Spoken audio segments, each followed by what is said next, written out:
નમસ્કાર પશુપાલક મિત્રો, હું છું ડૉક્ટર NN પઢાર અને અમારી યુટ્યુબ ચેનલ વર્લ્ડ વેટ નોલેજમાં આપનું હાર્દિક સ્વાગત છે. આજે હું એક એવા કેસ વિશે ચર્ચા કરવા જઈ રહ્યો છું કે ઘણા પશુપાલક મિત્રોને ત્યાં આવો પ્રોબ્લેમ ઘણી વખત થતો હોય છે.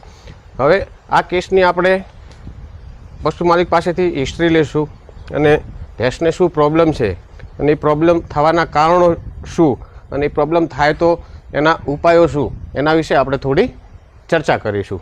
હવે મારી પાછળ એક આ ભેંસ ઊભી છે અમૃતભાઈની.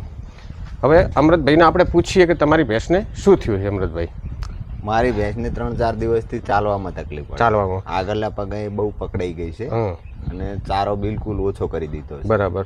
અને દો આપે છે? હા, દવા આપે છે. બરાબર. દૂધમાં કંઈ ઘટાડો ખરો? દૂધમાં પણ 50% ફરક પડી ગયો. બરાબર. ચારે ચાર પગે પકડવાની છે કે ના, આગળના 2 પગે. આગલા 2 પગે. બરાબર. હવે તમે એક વખત તેને ખોલીને ચલાવજો, જોઈ લઈએ આપણે.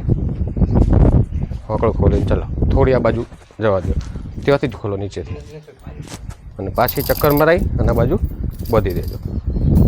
હવે તમે જુઓ છો મિત્રો કે આ ભેંસને ચાલવામાં બિલકુલ આગળના પગે બી તકલીફ છે અને પાછળના પગ બી થોડા પકડાય છે. કહેવાનો મતલબ કે ચારે ચાર પગની અંદર એને પ્રોબ્લેમ તો છે જ, અને 4 દિવસથી અચાનક થયેલો પ્રોબ્લેમ છે.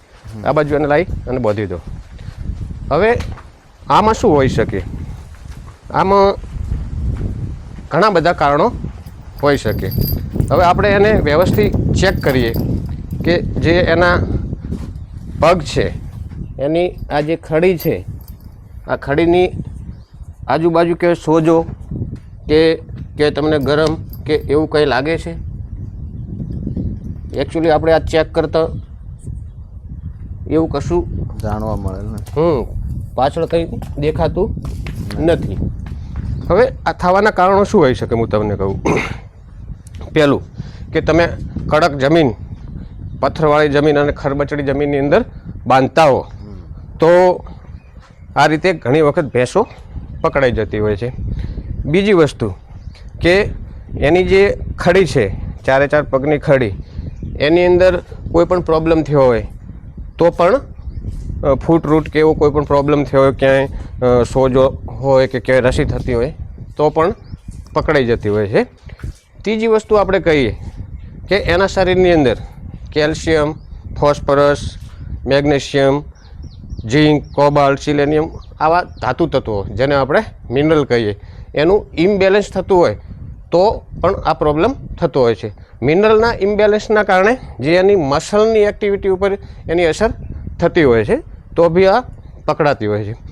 પછી ઘણા બધા એવા વાયરસજન્ય રોગો છે કે જેના કારણે ટેમ્પરેચર આવતું હોય અને એની મસલ એના પગ પકડાઈ જતા હોય. જે રીતે આપણે ખરવા મવાની વાત કરીએ તો એની અંદર બી પકડાઈ જતા હોય છે. પણ એકચ્યુઅલી આની અંદર આખી એની હિસ્ટ્રી લેતા ભેંસે 50% ખાવાનું કરી દીધું. ચારે ચાર પગ ઊભી થવામાં બી તકલીફ પડે છે, ચારે ચાર પગ એના પકડાય છે, એની અંદર કોઈ ઇન્જરી કે કોઈ વૂન્ડ કે કોઈ ફૂટ રૂટ કે કોઈ એની કોઈ હિસ્ટ્રી અત્યારે જણાતી નથી. તો આના ઉપરથી આપણે અંદાજ મારી શકીએ કે કાં તો આને મિનરલ ઇમ્બેલેન્સ હોઈ શકે, આ જમીનની જે ખરબચડી એ જગ્યાએ બાંધેલી હોય તો એના કારણે પણ કે મસલ સ્ટ્રેન કે એવું થયું હોઈ શકે. પછી ઘણી વખત કીટોસિસના કારણે બી આવી ઘણી ભેંસોની અંદર હિસ્ટ્રી જોવા મળતી હોય છે. ઘણી વખત આગળના જે પગ છે એના ઢીંચણની અંદર હાઇગ્રોમા કે એવું કંઈ ફ્લૂઇડ ભરાતું હોય તો બી આ વસ્તુ જોવા મળતી હોય છે. તો જનરલી આવો કેસ આપણને જોવા મળે તો આપણે એને સારી ક્વોલિટીનું મિનરલ મિક્સચર ચાલુ કરવું જોઈએ. એની જે બેસવાની જગ્યા છે એ કમ્પ્લીટ કમ્ફર્ટેબલ અને પોચી હોવી જોઈએ, ખરબચડી ના હોવી જોઈએ. પથ્થરવાળી કે કોન્ક્રીટવાળી કે પથ્થર ઉપર ઉપસેલા હોય એવી જગ્યા ના હોવી જોઈએ. ભેંસની કે આજુબાજુ ઇન્જરી થાય એવી જગ્યા ના હોવી જોઈએ. અને ભેંસ તમારી કમ્ફર્ટેબલ બેસે એ રીતની એની બેડિંગ વ્યવસ્થા હોવી જોઈએ.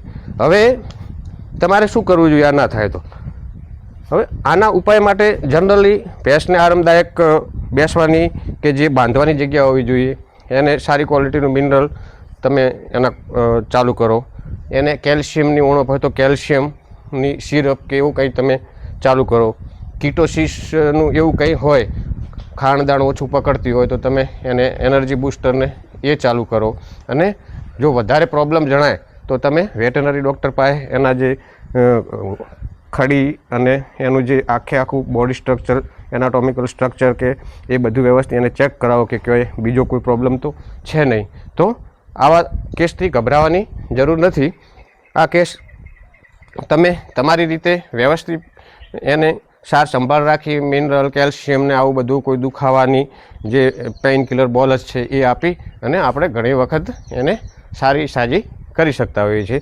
હવે આ ભેંસની અંદર હિસ્ટ્રી પ્રમાણે થોડું કોમ્પ્લિકેશન આપણને જોવા મળે છે, પણ આપણે એ કોમ્પ્લિકેશનની અંદર એવું વિચારીએ કે એનું ટેમ્પરેચર અમે લીધું, ટેમ્પરેચર છે નહીં, તો આને અમે પેઇન કિલર અને થોડું ટોનિક ને એ બધું આપ્યું છે અને એને કેલ્શિયમ અને સારા મિનરલ મિક્સચરની ખવડાવવાની એમને સલાહ આપી છે. હવે આ પશુને 2-4 દિવસ સારું મિનરલ મિક્સચર અને પેઇન કિલર ટેબ્લેટ ને બધું ચાલુ રહેશે તો આ 2-3 દિવસની અંદર બિલકુલ સારું એવું રિકવર થઈ જશે અને પાછું નોર્મલ ખોરાક ઉપર પણ આવી જશે અને ચાલવાની એની જે પ્રોબ્લેમ છે એની અંદર બી સારો એવો સુધારો થઈ શકશે. નમસ્કાર પશુપાલક મિત્રો.